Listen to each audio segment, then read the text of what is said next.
Yo, Sha baby, it is your boy Nindo back with another Dragon Ball Legends video. And my videos have been a little inconsistent lately, I do know and realize that. However, I promise this time I'll stay consistent, as I promise every, time I'm not consistent.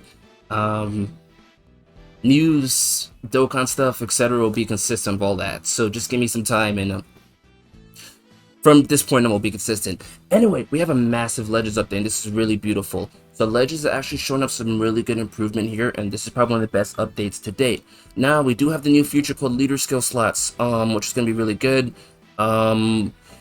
Basically broken down for any Z abilities that's in your bench, it's going to apply to your leader, even if your leader is not within that category. So let's say your bench unit has an upgrade to Rival Universe or an upgrade to something else. Even if your leader is not a Rival Universe, it's going to go to your leader. Now, the same applies for the other way around. So if your leader, anything your leader has is going to go towards your bench. Let's say your leader is 30% Super Saiyans. That's going to go to your bench regardless. Now, what's not going to happen is that your bench is not going to connect to your bench. Unless, they're obviously the same tag. So let's say you have a Super Saiyan Goku in your bench, and you also have another, Lavender in your bench. Of course, the Super Saiyan Goku is not going to buff the Lavender in your bench. So this is only going to apply from the leader to the bench, or the bench to the leader, which is pretty cool. And it's going to bring a different change to PvP, which for the most part looks pretty awesome. Now, more about PvP, we have boost characters. Now, for boost characters, the more you use a character, the better they're gonna get as time goes. So let's say, okay, one of the most underrated LFs in the game, in my opinion, is LF Goku Black. Let's say you use LF Goku Black, right? And you see he's not really that good because, you have a hybrid team just decimating you every time.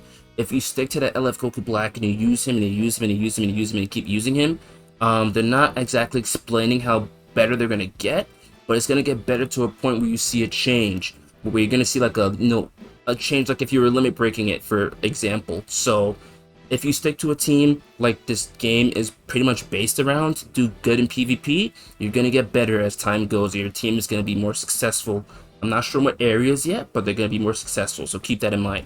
Now, the biggest part of the update, which I love very much, is the new features with the equipment. So back then, when you upgraded equipment and you had a slot, the next slot wasn't guaranteed. Well, sorry.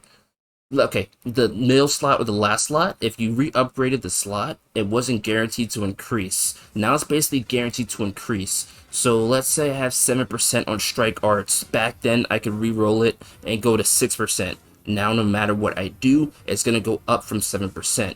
And essentially, they're going to have something you can do to guarantee it going to a certain level. So if you're trying to get a red slot, this could basically be red slot confirmation. I'm not sure, but definitely save your slot removers. Do not use your slot removers, because if you use those, I'm going to be really disappointed in you. Do not use them right now, because once this comes out, they're going to make it so much easier to get red slots, and they're going to make it so much easier to Z plus equipment. So, yeah, that's all I have for this video. This is your boy Nindo signing off. Hope you guys have a beautiful day. Peace out, guys.